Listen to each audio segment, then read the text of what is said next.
So we've made a lot of progress on two fronts, on both sections that we call them sections, but they're much more than that, Russia, Ukraine, and also the Middle East. And we'll see what happens.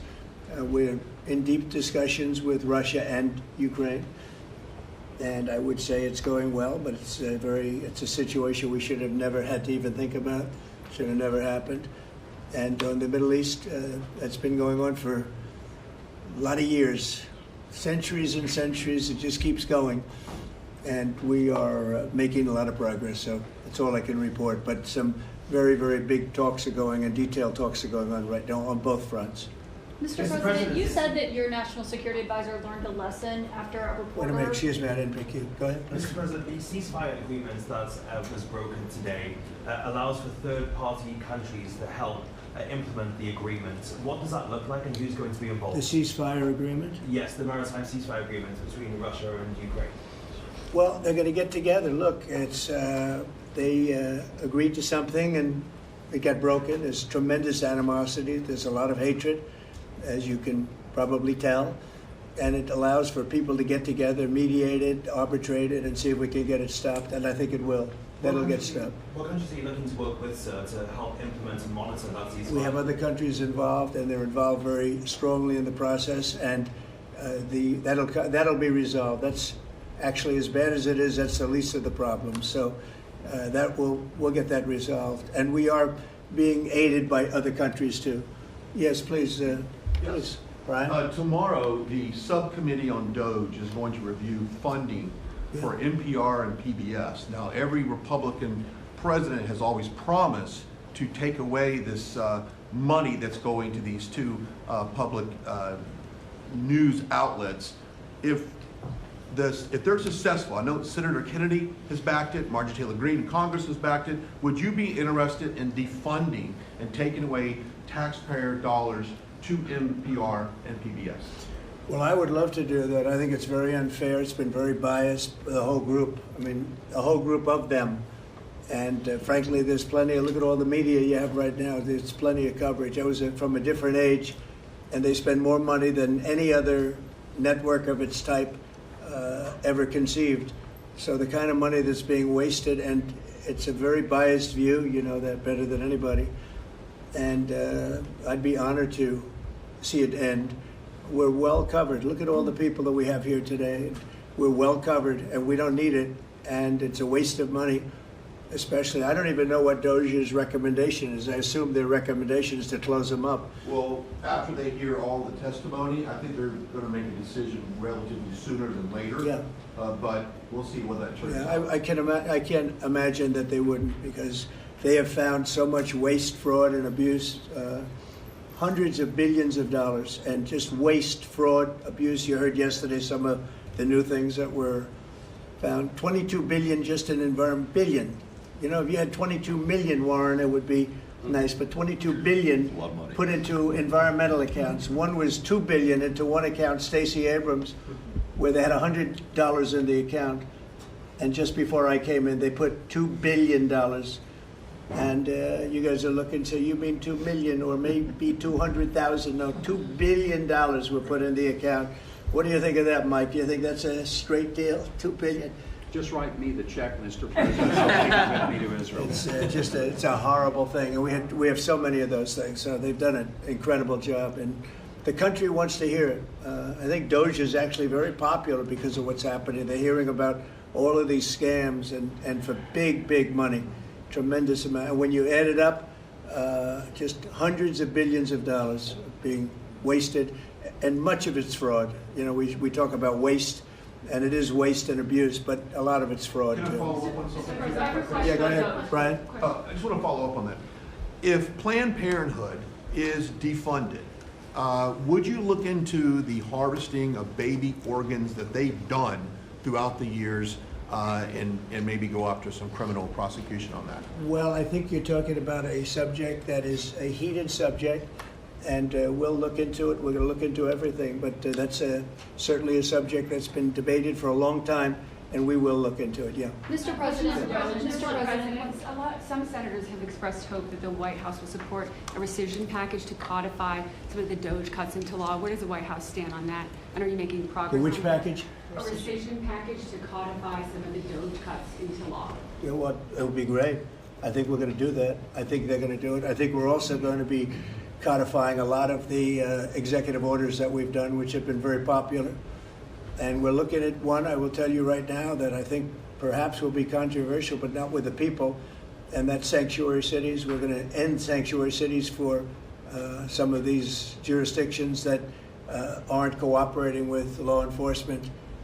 They're guarding criminals. They're taking the rights away from the citizens of their state and their city.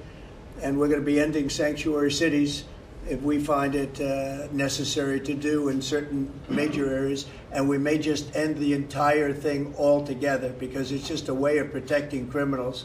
And nobody else is benefited by that. And for some reason, Democrats want to keep and they want to shield criminals from being sent back to their countries or being sent to prison. And in the meantime, the crime rate has gone through the roof. Under Biden, it was through the roof. It's starting to come down, but we're taking a lot of people out of here. So we may be presenting you very shortly with a executive order ending sanctuary cities. Mr. President, are you going to change any of the practices that your national security officials used after a reporter was inadvertently added to a group chat about attacks on Yemen? Well, I think it's a question I've been asked now, and I've given a few answers, and they've all been the same. We have an amazing group. Our national security now is stronger than it's ever been. We have had a very, very successful, numerous attacks on that area. These are people that shoot down ships, not only our ships, ships all over the world. They're shooting down right out of the water and damaging them badly, or they're going down. They're also shooting anything that happens to be flying in the area. We hit them very, very hard. There was no classified information, as I understand it. They used a app, if you want to call it an app, that a lot of people use, a lot of people in government use, a lot of people in the media use. And I think I'll ask Mike. Mike is here. Do you want to respond to that, please? Yes, Mr. President. You asked about lessons. I think there's a lot of journalists in this city who have made big names for themselves, making up lies about this president, whether it's the Russia hoax or making up lies about Gold Star families. And this one in particular, I've never met, don't know, never communicated with, and we are looking into and reviewing how the heck he got into this room. But I'll tell you what, the world owes President Trump a favor. Under Biden, global shipping was shut down. Pinprick attacks, months between them, our destroyers being fired upon dozens of times. President Trump took decisive action with his national security team, took out the head missileer, knocked out missiles, knocked out headquarters, knocked out communication sites.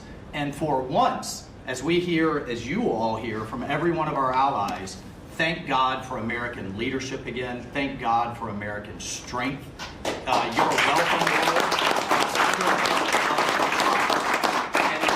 We had a national security team that was coordinating these efforts. As Director Radcliffe testified today, his first day on the job, he was introduced to this app on his government systems at the CIA and at the State Department and otherwise. So, look, this journalist, Mr. President, wants the world talking about more hoaxes and this kind of nonsense rather than the freedom that you're enabling. And a key part of our sovereignty is open sea lanes and knocking the crap out of terrorists, which is exactly what your team and Pete Hegseth, a good friend and fellow veteran, is leading the charge on, and it's an honor. We had a very, very successful, we had a very, very successful evening, and we've had numerous successful evenings and days in that area. The Houthis are absolutely on the run. The worst of them has been killed. This should have been done a long time ago by Biden, but Biden was an incompetent president. He couldn't do anything. He didn't know where he was going. He had no clue. This guy had no clue. This should have been done a long time ago. As they shoot missiles at ships, randomly shoot missiles at ships, and they make their own missiles. You know, this is not an incompetent group of people. They make their own missiles. They get the missiles also from Iran. It's an offshoot of Iran. Another offshoot, you have Hamas, you have Hezbollah, you have the Houthis, you got a lot of stuff going on with Iran. And we sent a letter to Iran. You're going to have to be speaking to us one way or the other pretty soon because we can't let this happen. But that's an app that a lot of people use. And somebody got on. I mean, happened to know the guy's a total sleazebag. How did The our Atlantic, get added to the that Atlantic chat? is a failed magazine. Does very, very poorly. Nobody gives a damn about it. This gives it a little bit of a shot. And I will tell you this: that they've made up more stories. And they're just a failing magazine. The public understands that. He's a very good man. That man is a very good man right there that you criticize so strongly. He's a very good man, and he will continue to do a good job. In addition to him, we had very good people in that meeting, and those people have done a very, very effective job, and you're going to see it. And it goes on, by the way. It's going to go on. And I think the Houthis wish that it didn't happen, but that's what it's all about. We have to create a safe country, a safe world, and that's what we're doing. Do you worry that national security was put at risk, Mr. President? Of senior officials using Signal. Do I plan to ban who? The use of Signal to communicate from senior officials. Well, I don't know I don't know anything about Signal. I wasn't involved in this, but I just heard about it. And I hear it's used by a lot of groups. It's used by the media a lot. It's used by a lot of the military, and I think successfully. But sometimes somebody can get onto those things. That's one of the prices you pay when you're not sitting in the situation room with no phones on, which is always the best, frankly. But the best is to be there. In fact, oftentimes I've been in fact, just last week I was in the situation room on something very important. And we had a couple of people hooked up by line, and I said, cancel the line. Sorry, fellas, what you do is we'll tell you all about the meeting, because I know people do get on those lines, whether it's Signal or anything else. Yeah. So are you going to change any procedures as a result of this? Well, I mean, look, we look at everything, and, they've made a big deal out of this because we've had 2 perfect months. We are bringing in business. We have another one announced tomorrow, a big one, very big. Like in the history of our country, nobody's ever seen anything like it. And I think probably a lot of people are saying they started by saying it was the greatest first month that a president has ever had, and I think that's true. And now they say it's the best second month, and they had to find something. And this certainly will look at this, but the main thing was nothing happened. The attack was totally successful. It was, I guess, from what I understand, took place during. And it wasn't classified information, so this was not classified. Now, if it's classified information, it's probably a little bit different. But I always say you have to learn from every experience. I think it was very unfair the way they attacked Michael. He's a good person. The person that was on just happens to be a sleazebag, so maybe that's just coincidence. I don't know. But you are going to conduct would an it be investigation. a problem if Mr. the President. Atlantic released all the text messages if they're not classified? Well, I don't know. I'd have to ask the military about that because, maybe you wouldn't want that. I don't know. I will say this, that from what I heard, the man that we're talking about, who's not somebody that I don't think most people have ever heard of, he found it very boring and he left early. He got off the line very early. So I can't speak to it other than that. So he's made up a lot of stories, and I think he's basically bad for the country. But it's a failing venture, very failing venture. They're very upset, and a thing like this is publicity for them. But I don't think we should allow people that are very good, like that man sitting right at the end of the table who's done a great job. We shouldn't allow them to be hurt by it. Mr. President, can I follow up on that? Yeah, go ahead. Are you saying you're okay with the continued use of Signal by administration officials? No, that's not what I said. I said we'll look into it, but everybody else seems to be using it. It seems to be the #1 used device or app, whatever you want to call it, and we will certainly look. If it was up to me, everybody would be sitting in a room together. The room would have solid lead walls and a lead ceiling and a lead floor. But, life doesn't always let you do that. In the meantime, the attack itself that we were talking about and discussing has been an unbelievable success.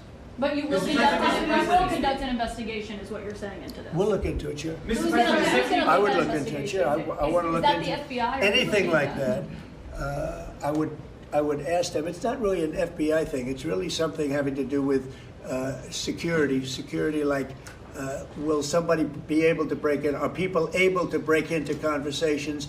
And if that's true, we're going to have to find some other form of device. And I think that's something that we may have to do.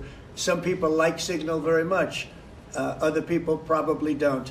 But we'll look into it. I think, Michael, I've asked you to immediately study that and find out. If people are able to break into a system, now in this case it wasn't that this attack was going on and nobody found out anything. And again, the person that was on, as I understand it, he left very early because he didn't find it very exciting. But I think it's something you should look into. Yes, sir, we are. We have our technical experts looking at it. We have our legal teams looking at it. And of course, we're going to keep everything as secure as possible. No one in your national security team would ever put anyone in danger. And as you've said, and we've repeatedly said, the attack was phenomenal and it's ongoing. But the media wants to talk about everything else except for the hostages you're getting out of the Middle East, Iran on its back foot, sea lanes getting reopened, peace in Europe. As we just saw today with a Black Sea ceasefire, we were just on with Steve Witkoff, myself, our team in Saudi Arabia. They want to talk about all this other stuff except for your amazing successes and the successes of your team. One of the other things, and sometimes you have to move very quickly, and there are other devices that are very good, but they are very, very cumbersome, and you're not able to use them and from a practical standpoint. So all we can do is find out the best we have with modern technology. They'll probably get better over the years. Yeah, go ahead. Sir, on the Black Sea, so the Kremlin has said that there are several conditions that would need to be met for this agreement to happen. This includes sanction relief for banks and some companies. Did the U.S. agree to all of those conditions that they laid out? They will be looking at them, and we're thinking about all of them right now. There are about 5 or 6 conditions. We're looking at all of them. The White House has said that it's looking into how a journalist got added to that Signal chat. Is it possible that there could be a firing of even a lower mid-level official once that person is identified? About what? About the Signal chat that we've been discussing. We've pretty much looked into it. It's pretty simple, to be honest. It's not. It's just something that can happen. It can happen. You can even prepare for it. It can happen. Sometimes people are hooked in and you don't know they're hooked in. They're hooked into your line and they don't even mean bad by it. But it's not a perfect technology. There is no perfect technology. The really good ones are very cumbersome, very hard to access. And I think we're going to look at, we always want to use the best technology. This was the best technology for the moment. But again, it wasn't classified, so they probably viewed it as being something that wasn't that important. And it obviously, with the attack being, I mean, I don't know if it's been read out to you yet, but that attack was a tremendous success for the U.S., a tremendous success. Who said the information ahead, was please. not classified? Do you think that Mike Waltz made a mistake, and does he need to apologize? No, I don't think he should apologize. I think he's doing his best. It's equipment and technology that's not perfect, and probably he won't be using it again, at least not in the very near future. What do you think? That's sir. I agree with you. Let's get everybody in the room whenever possible. A lot of times you find out defects by exactly things like that, but I don't think it's something we're looking forward to using again. We may be forced to use it. You may be in a situation where you need speed as opposed to gross safety, and you may be forced to use it, but generally speaking, I think we probably won't be using it very much. The Secretary of Defense, on that train, the Secretary of Defense, Pete Hegseth, and J.D. Vance, the Vice President, said that the Europeans were freeloading. Do you agree with that assessment? Do you really want me to answer? Yeah, I think they've been freeloading. The European Union's been absolutely terrible to us on trade, terrible. And as you know, NATO, I got them to pay hundreds of billions of dollars. They were way behind. And if you look if you look at Ukraine, so we're in for $350 billion because of Biden. Should have never happened, this war. All these dead people should not be dead. All these broken cities that are demolished down to the ground, those gorgeous towers, the most beautiful in the world, the most beautiful spires in the world. The spires in Ukraine were said to be the most beautiful of all.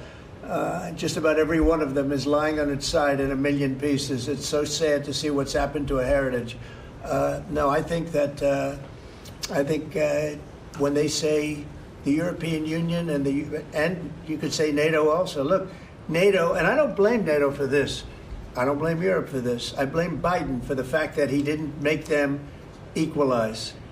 And to this day, I said to him, you got to catch up, you got to equalize.